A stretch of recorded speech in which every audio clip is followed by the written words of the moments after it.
Everyone, welcome to another episode of SaaS Leaders Lounge. Today I'm joined by Jacob Pat, a former CIO and now Head of Customer Success and Partnerships. Hi Jacob, how are you doing?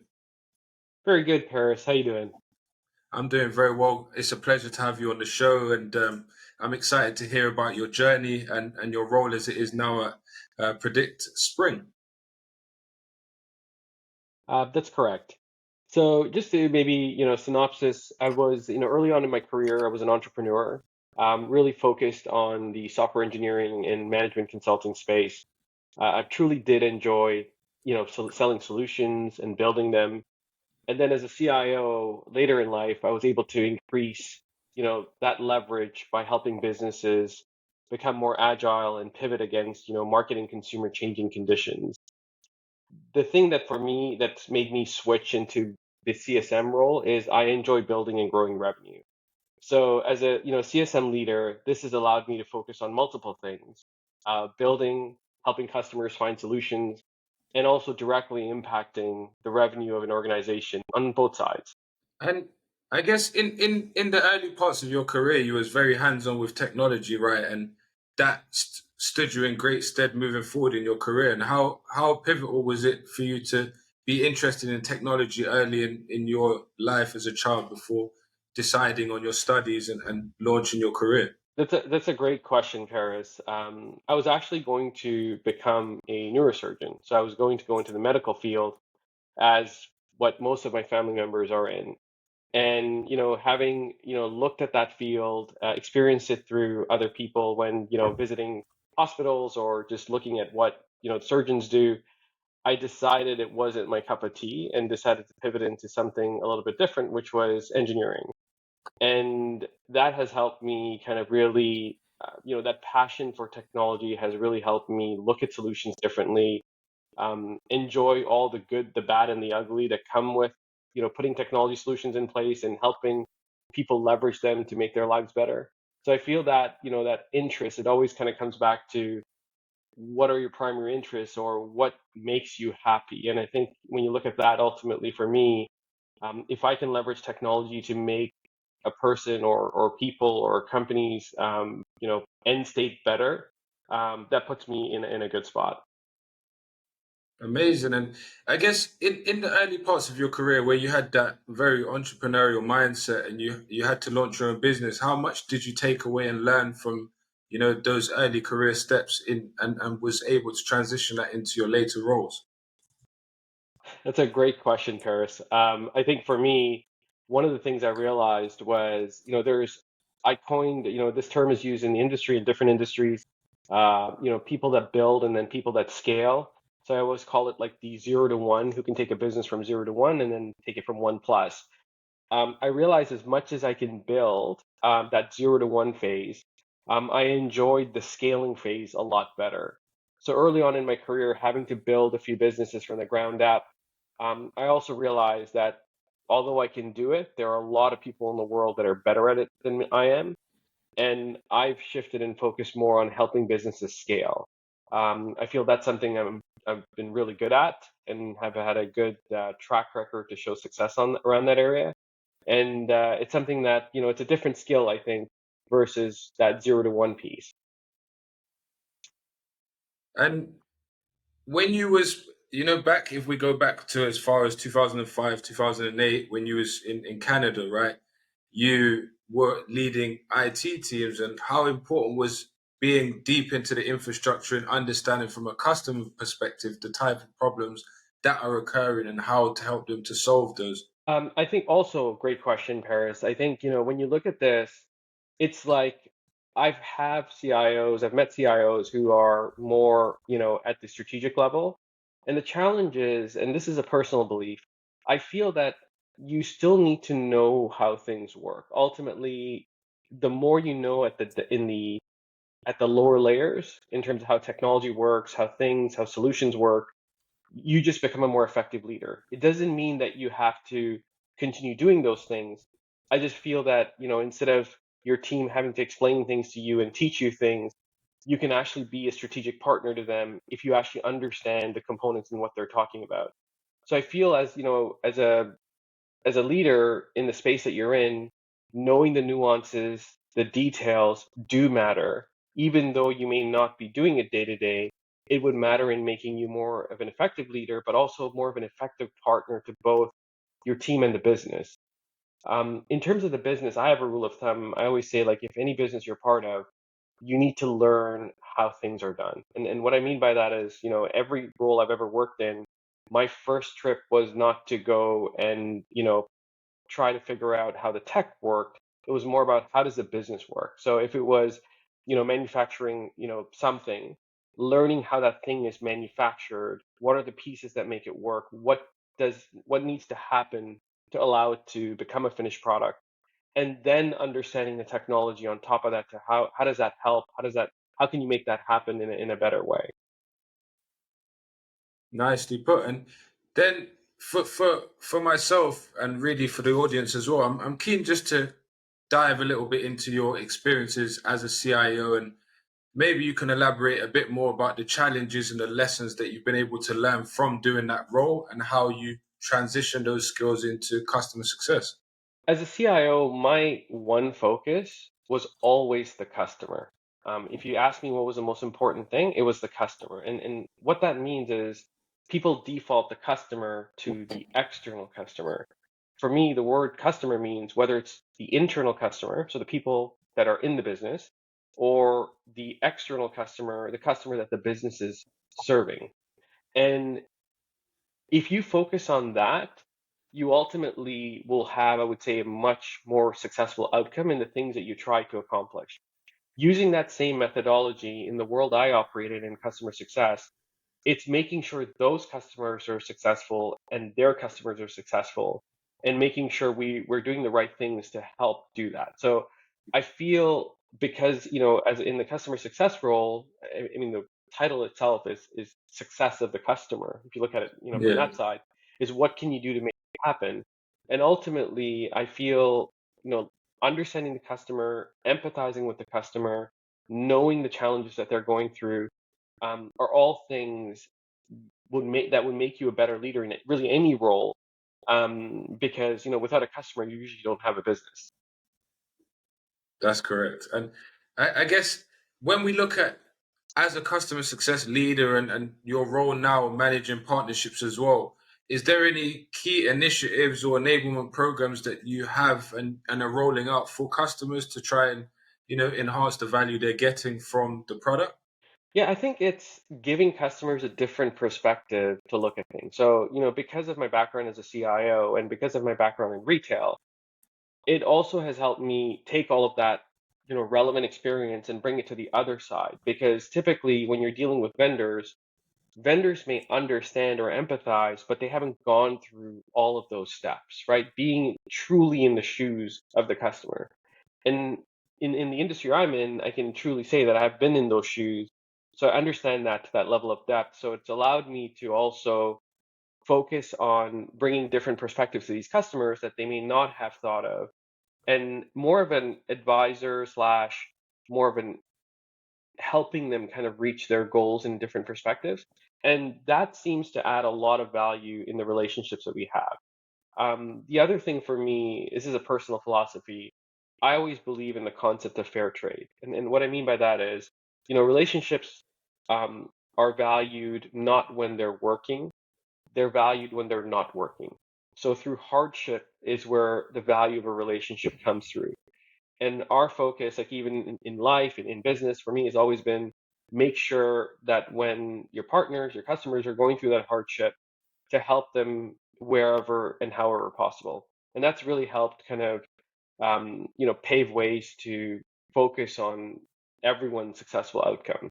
And for people that are maybe looking, because it's a time in the market for many people where they're struggling to find jobs, even at executive level, and they're, trying to pivot into new things. For people that are maybe in a similar role, like a CIO role, trying to make a pivot into customer success or more of a, sales driven role, what would be your advice for them, and what would be key skills that they need to bring? I know both roles incorporate a heavy focus on customer centric value, of course, but is there anything that you would say is important for them to transition those skills over? I think the biggest thing is passion for selling. I know it sounds very superficial. It's like, I always say, like, as a CIO or CTO, I mean, half of your job is selling to the organization what you're trying to do. And, in that selling, it means showing value, showing a path forward. What does the end state look like? And that ultimately is what customer success is, right? Is helping people get from point A to point B and making sure they understand what the road ahead looks like. So if that's something that you enjoy in your role as a CIO, and that it's something that you truly are passionate about, you'll make a tremendous, CSM leader. I think it really is, helping people go from those points and journeys. And the difference that you can have in, CIO versus a CSM role is typically as a CSM, you're serving multiple customers. As a CIO, you're serving typically one. So if you want that broader experience, that broader exposure, and, selling is something you absolutely enjoy and helping people get from point A to point B, I think a, CSM transition makes a lot of sense for you. And given your role at the moment, what an important question I guess I have is really about how you're able to leverage your technical expertise and your role leading customer success to really ensure a seamless integration between the technology and the customer satisfaction overall. I think part of it is customers like talking to people that are not always working at the 100,000 foot level. So it's, one of the things, because I have an engineering background, it's being able to get into, a whiteboard session with them or an actual technical discussion where we're talking about things, everything from APIs to architecture and, enterprise strategy. That allows, I think, builds confidence with the customers because they understand that, you have the background and skill to actually help them, and you're also able to talk the business side of things. I feel like in a CSM role, if you bring both the technical and the business side, just like you do with a modern CIO, it really does help build confidence in the customer, which also builds that trust. And if we move towards your role at the moment at PredictSpring, I'd love just to find out a bit more about how you're helping to shape the customer success function and how you're looking to enable your team effectively to elevate their skills and ensure that the customer is getting strong and high levels of investment return. I think PredictSpring, we are a modern point of sale solution focusing on the enterprise space. And one of the things that we've done very differently in the marketplace, and I'm saying this as a CIO first, I've implemented my share of POS solutions. I've gone through multiple selection processes. I have not seen a platform in the enterprise space that's as modern as PredictSpring. And I'm not saying that because I'm employed by this company. I think part of it is because, PredictSpring has really rethought of what that modern point of sale technology piece looks like. So with that, with a modern solution, you almost need kind of different thinking, a different way of approaching the solution. And we've built a team here that truly embodies that. People that have very different backgrounds, that are passionate about, you know, changing the status quo, bringing different industry experiences to the table, and then working together to help customers get through the finish line. And I think our customers appreciate that because we have people with such diverse backgrounds and so much passion for what we do, and how we, like, especially when a customer goes live or a customer is realizes, wow, this is like absolutely amazing. And I always equate that to the moment where people get a new smartphone, whatever that phone is, if they've never had one and they get one in their hands for the first time, they're like, holy geez, I didn't know it could be this easy. And that's where the ultimate success and kind of what we do is bringing that modern way of thinking and everything else to the customer and then seeing that reaction. And I guess something that I've noticed over the last 5 or 10 years, and many people have, is that now cash is being used a lot less, and point of sale options are increasingly important, and the value of it is even more so. And from your perspective, would you say that there's a wide variety of customer base because now everyone is using point of sale and it's becoming more important? How are you able to differentiate the Predict Spring solution to other core players in the market? I always say this. I mean, unfortunately or fortunately, whichever side you're on, cash is never going to go away. I think, at the end of the day, the way the world economy works, it's something that's going to continue to fuel us in some capacity for the foreseeable future. I think, having a modern solution that can support cash and everything else is the differentiator, and not, in supporting all of that, making it easy to do it. I think that's the part that's important. It's not, there's so many solutions in the market that can do everything. Like, yes, we can do cash, we can do all these things. I think for us, it's always like, how easy is it for somebody to interact with us, whether you're doing cash or not, a digital currency of what, whatever those components that you prefer, and how easy the platform can support that. So I think that really is, helps us kind of really tailor to a very different type of segment in the market. And you mentioned a few moments ago about diversity within the team. I'm keen just to find out a bit more about, how that looks like within your department, and how, when you are hiring, what are the key traits and skills that you really try to identify early to make sure that you've got the best team to go out there and help the customers to achieve their goals, and any problems that they're suffering from at that moment in time. I think diversity for us is very important. I think it's not something, before, everyone talks about DEI and how the focus has, that's the focus today. I've only been at the company for a couple of, 2.5 years, but the company has always been diverse. And I think that has a lot to do with the founder and his values, and making sure that, there is, like, our filter is looking at giving everybody that equal opportunity versus saying, well, you know, we're targeting a specific type of candidate, right? So even on my team, I have a very diverse team, not just from a DEI aspect, but also from a background aspect. And I think that adds a lot of value, because sometimes the challenge is, if you're segmenting a very specific vertical or a very specific industry, and then a subvertical, you're kind of stuck with what's there. One of the things I love about my role is my team is actually, for example, spans many different industries, many different verticals. And it's allowed us to also create that diversity almost naturally.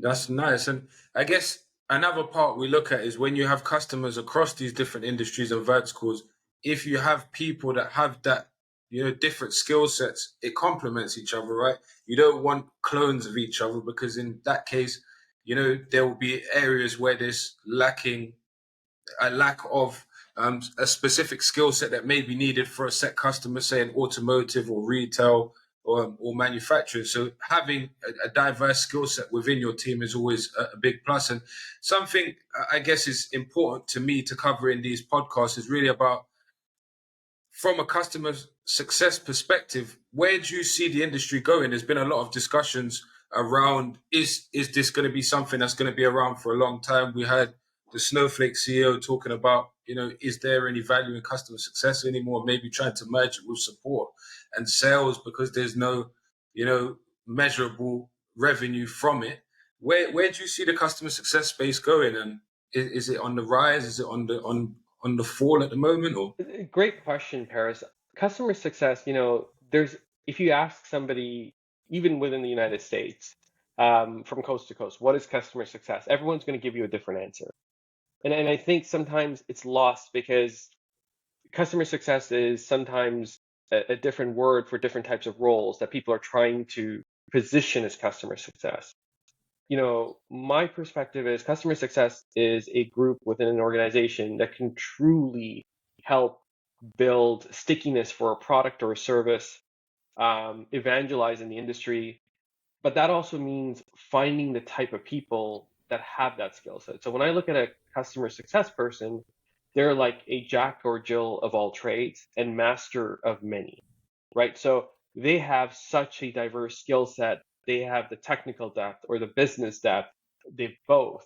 They have the ability to do support. they really can facilitate all those different roles. That truly is what a customer, like a true customer success role is. Typically, as I've seen these roles in other organizations, it's been very focused on, it's either sales focused, or very specific on implementation focused, or very specific on support focused. But Yeah. it doesn't allow that cross, that crossing paths between all those different verticals, because a true customer success person is somebody that knows all those pieces, right? I always talk about this in maybe I'm a big car person, so I use a lot of car analogies. You talked about a master mechanic. They can do a lot of things, right? They don't do one thing. You give them the car and the problem, and they're like, here's what the issue is, and here's how we can solve it. But it takes time to get there, and they're very, you don't have them in, you don't have 10 of them in one place. So customer success to me is that important and that crucial and that special. So if you build the right team with the right people, you will see the results very quickly. And is it fair to say that within most software businesses today, it's pretty clear that there's a customer success has a large impact within the broader business landscape, whichever way you look at it, whether it's, from a renewals point of view, or cross-selling, upselling, managing support issues, there is a massive impact. How you measure it is a debatable subject, right? But there is a massive impact from your perspective so far in customer success and how it, fits into the wider business landscape. There is Paris, and I'll give an analogy here, and this is public knowledge. I mean, the Ritz-Carlton, if you've ever had the opportunity to stay there, it doesn't matter who you are as an employee. Every employee is empowered to fix a problem. And if a customer success team has the right empowerment by a business and the leadership to do what they need to do to solve the problem, you will have a very successful customer success team. If the customer success is just a triage or a proxy to your business, the impact of that is going to be minimal. But that can be said about almost most roles. I think it really is about how companies are leveraging customer success and how they're enabling them and slash empowering them, and then also following through with that. I believe customer success is not going to go away. And if you have built the right type of customer success group, it can exponentially impact both the adoption of the software and also the revenue of an organization. And at the moment, how large is the team that you currently oversee? And is there plans to expand the team with growing demand for POS systems or? Yeah, I mean, we're not a large team, but we're a global team. I think, we'll continue growing that team as we need. Our biggest focus has always been making sure we're able to service our customers. And I think um, that balance will always be the things that we focus on. So making sure we're not reactive, we're being proactive, and also looking at the facets that are more, and this is just typical for any business. My mindset has always been build for what you need, for not for what you have. Because the problem with building for what you have is you're always in a reactive mode. So everything is in a rush and nothing can get planned and structured correctly. But if you're planning, and it doesn't have to be a 3-year plan, but even if you're planning, months out and you have that visibility, it'll help you bring the right people at the right time without creating undue stress, both on your team and on the customer. And we all know that customer success is a centerpiece of, working within cross-functional teams. And we look at product and sales and how they both lean on, customer success in different ways. How important is it to align those efforts to help to deliver a seamless customer experience? I think you all have to be talking the same language. I think if those teams are not talking the same language, it creates confusion internally, never mind externally. I think the true success of this is to make sure that um, there's a mandate that is everyone is aligned to, and ultimately everyone is equally responsible for helping that customer, right? I think it doesn't matter. I'll say this at least about the organization I'm with.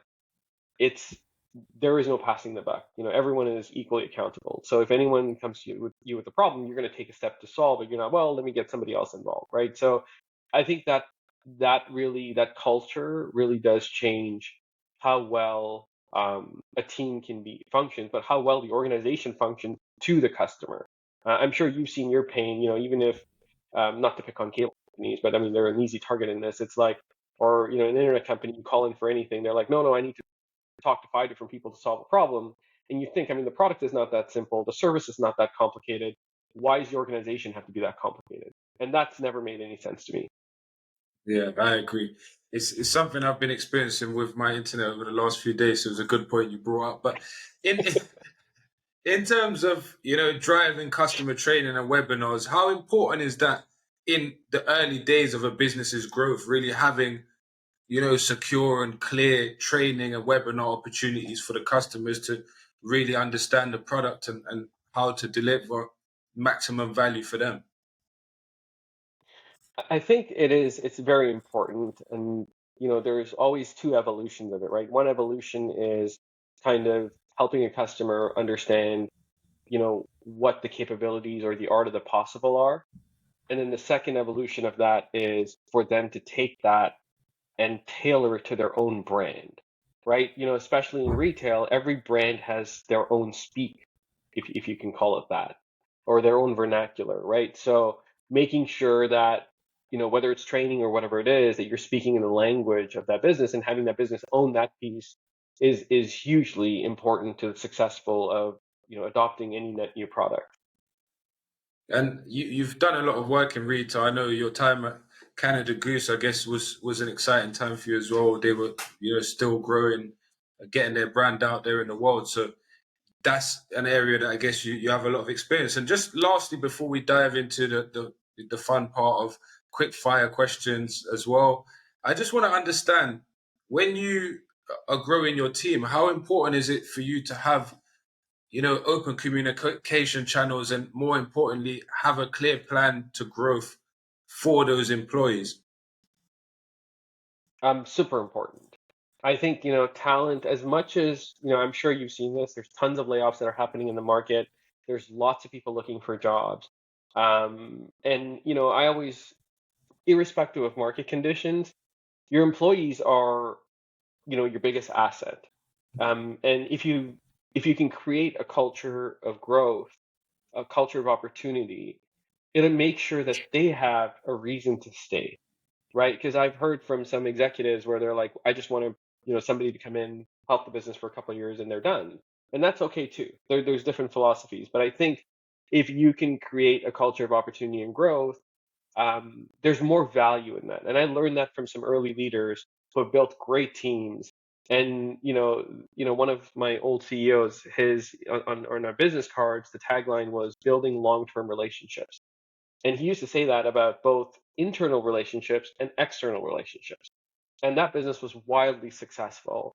And I've taken a lot from him, and a lot of it is coming back to say, at the end of the day, it is about building those relationships and making sure, especially with your employees, they know what they have, what the opportunity looks like. So they're looking at the long-term picture, not just the short term.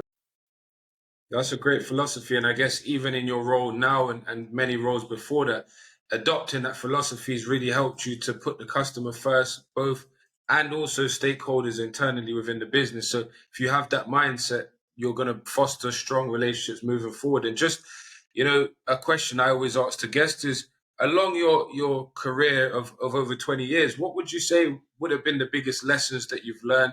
And how have you been able to take those lessons and elevate your skills and your success? I think, early on in my career, Paris, I was told to stay in one industry. And, what allowed me to pivot in multiple industries was, as a former entrepreneur, I worked in multiple industries and I enjoyed it. And I felt I could learn something from every industry that I can transpose to other industries.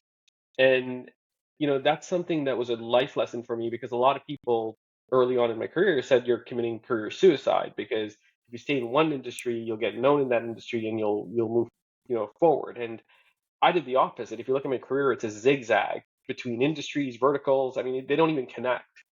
And so I would say one of the things I learned is opportunities sometimes are, they may be hidden, but if you are truly chasing your passion, which mine is, helping solve problems and allowing people to adopt technology to better their lives, you will have success, and you will find the right success along that path. That's amazing. And I guess something I've seen as well is, having worked in a range of different verticals and industries, as you said, you pick up new skills. But also, if that industry does start to slow down, you have that exposure to different industries, which enable you to be employed or, highly skilled in different areas where you can bring those skills. But just as we start to wind up this episode, I just want to ask you a few quick fire questions, if you don't mind. So I'll Of start course. with the first question, which is what would be your favorite holiday destination? I think my favorite place, I know I'm not a gambler, but my favorite place is actually Las Vegas. And I say Las Vegas because it's where everybody is like equalized, if you will. It's some people love a beach, some people love, the cabin. I think Las Vegas, you can get like everything in like one place. I agree. And what would be your favorite book if you're a reader? I think, I have quite a few different books. I'm trying to think about which one was recent, but one of my favorite books of probably all time is a book called Build, which, it really is, if you're an entrepreneur or somebody looking to grow businesses, it's a great book to actually review. And who is the author of that book? Because I haven't actually read it, but I would love to pick it up and give it a read. Oh, sorry, yeah, it's Build by Tony Fadell, who Perfect. was the And person that created, the iPod and then ultimately created Nest. nice. And if there's a go-to artist or song that you listen to, what would that be? That's a funny question, Paris. So I'm kind of a I love music, but what you're gonna laugh about is the type of music. So I spent some time in Western Canada and kind of, I listened to a lot of country music. And I actually ended up, enjoying country music more than anything else. So it seems like an odd mix for me considering kind of my background and kind of where I grew up. But country music and all types of artists in country is something I absolutely love listening to. That's nice. And just as we end the session, I just want to ask you a question from the previous guest, and it's on a topic that's close to me, really, and something that I've been bringing up on LinkedIn over the last couple of weeks. And it's really about imposter syndrome.